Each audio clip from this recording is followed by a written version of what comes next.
to and interruptions from this boy. Welcome to my model railway, which has not really got a name yet. It's probably going to end up something like dog shelf railway at this rate. Okay, so an update for June. Do you mind, little chap? You mind? An update for June.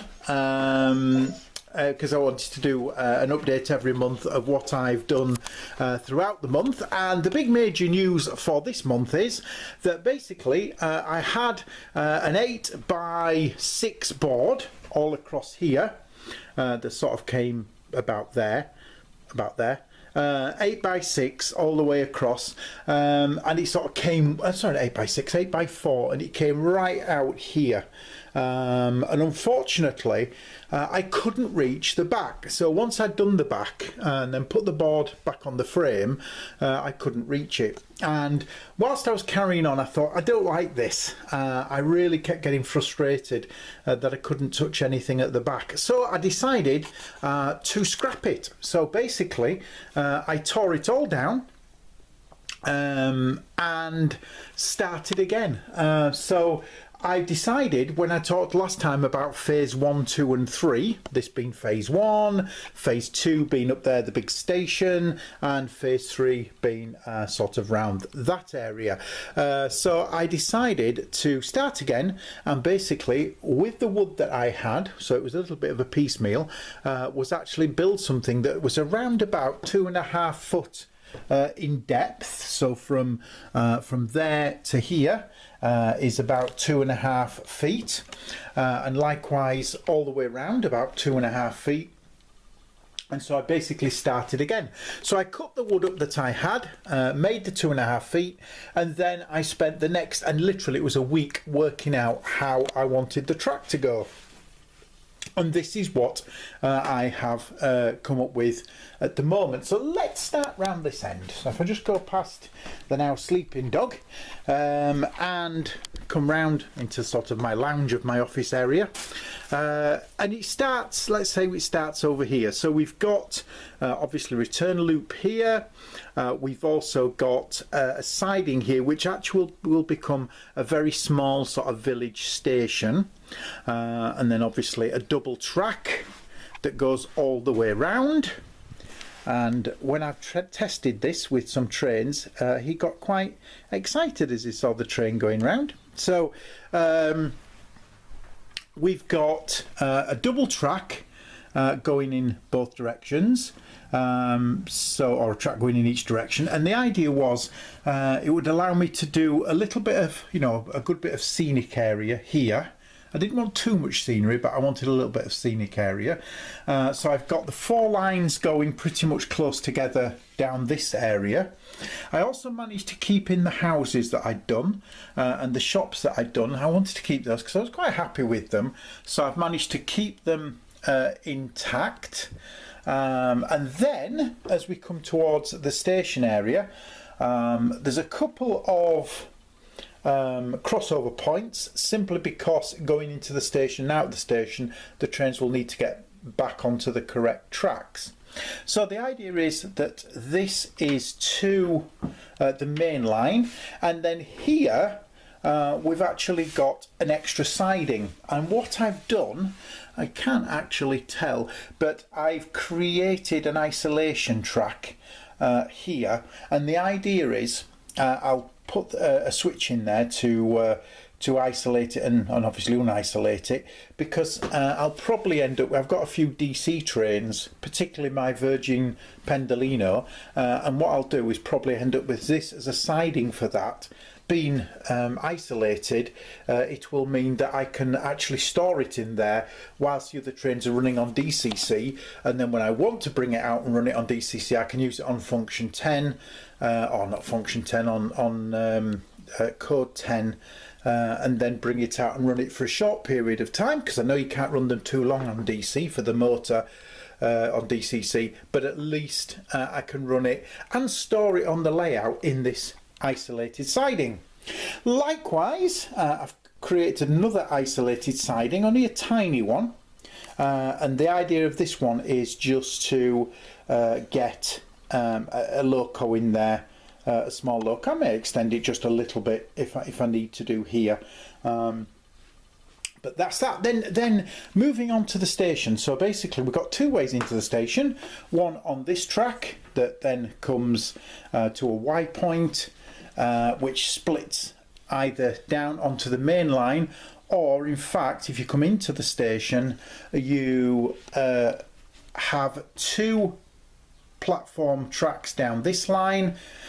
We then on this track have a point, and then that comes into three tracks down here.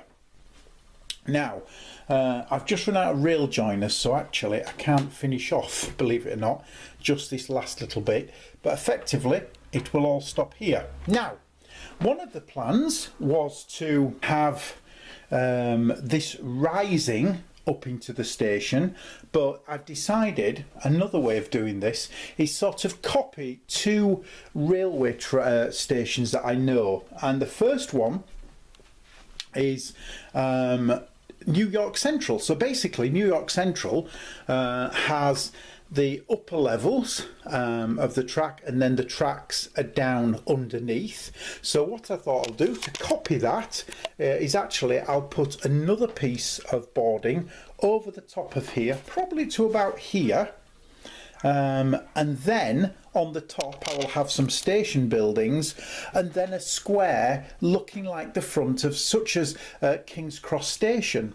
So at King's Cross, as you know, when you come out of the main building, you've got that lovely big square where they sometimes have food stalls, or certainly used to do, food stalls, and it's a nice sort of meeting area. And I thought if I can replicate that in this sort of area here, maybe with a road similar to Euston Road across here, maybe a few shops around. I might even look at what's there on Google Maps and copy that. We'll see.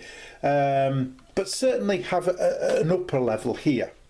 Now, obviously, when trains are coming to the station, if this is all covered, you will find that you can't actually find out where trains can get up to the end of the track. So I thought as a nice feature, if I put a sort of webcam under here, maybe with a screen, then as the trains are coming in down the tracks, you can watch them as they approach the buffers and then stop them in time. I just thought that would be a nice sort of cool feature to have the station lines underground. So that is it. I don't want to waffle on too much, but that is the track that I've done so far.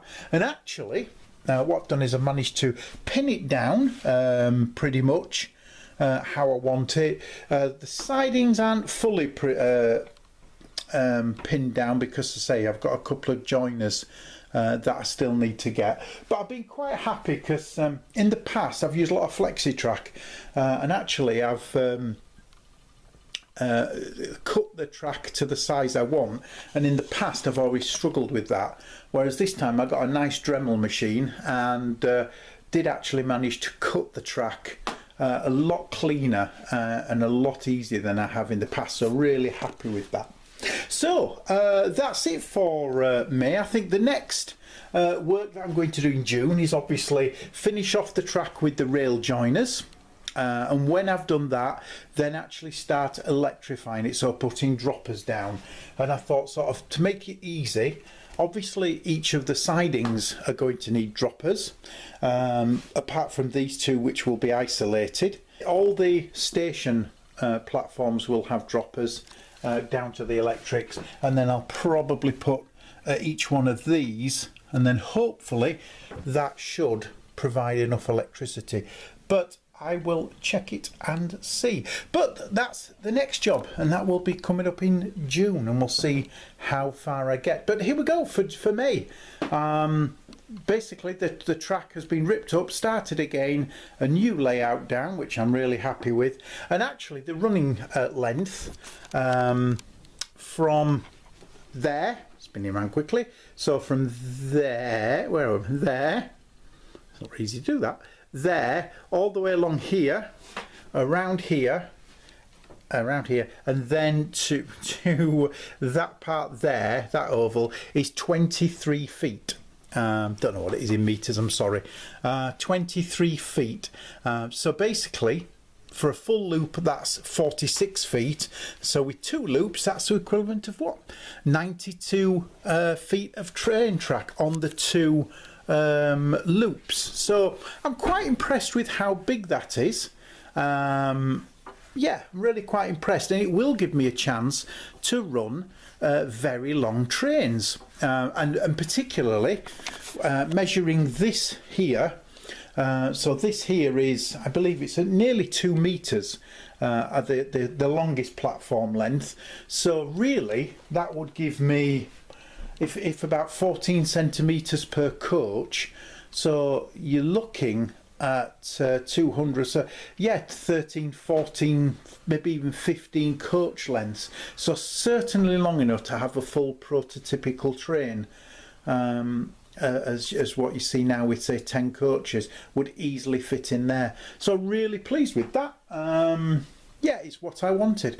Anyway, sorry for waffling on a little bit, a lot longer than I planned to be. Thank you very much for watching, and please check back and subscribe if you want to see me get a little bit further of my 25-year plan to build an Engage model railway.